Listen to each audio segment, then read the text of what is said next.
Chris Hipkins, mainstream media rumours are running rife, and there's clearly more and more talk amongst reporters that Winston Peters will not only form a coalition with Labour for the general election 2026, but Winston Peters will possibly want to be Prime Minister, or at least Deputy Prime Minister. So what are your thoughts?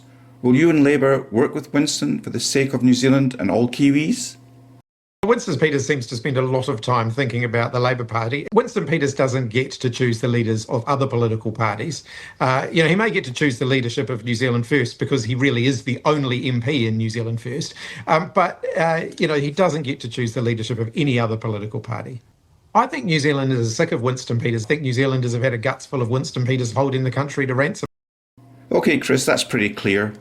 I guess you've summed up your feelings for Winston Peters quite well.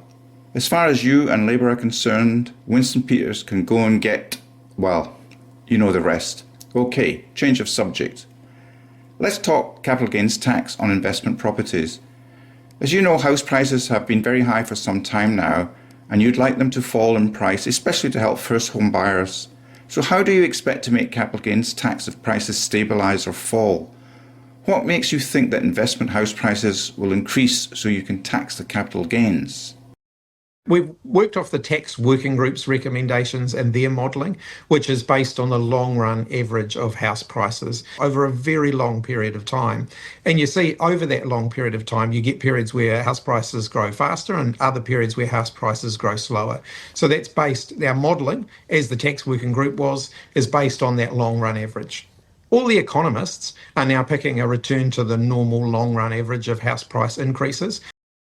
Hipkins, that's all word salad sound bites again. You're working off past historic rising price averages and assuming house prices will continue to rise so you can tax the capital gains, some $700 million or so. But in one breath you want prices to stabilise or fall, yet in the other you need them to rise. That's crazy policy. What if you get it wrong and investment house prices fall and you collect very little capital gains tax? How will you pay for the free doctor's visits? There's a very real chance that the government could make less money in tax revenue overall, that the economy could grow faster or slower than the forecasts. These are always issues. Or even New Zealand's Treasury gets the forecasting wrong, the Reserve Bank gets forecasting wrong, banks gets forecasting wrong. There is no, it's a bit like weather forecasting. There is no absolute guarantees on any of the forecasts that you see. And tax, revenue, policy, all of those things, you always have to allow for the fact that you can see them going up and going down. I'll cut you off there, Hipkins, because this is a scam. Prices go up, prices go down, and we all get it wrong? Seriously? That's just plain casino gambling, and you want people to vote for you? Labour would be far better off if you resigned and let someone more professional run the party. Someone who would go back to grassroots and care for the workers.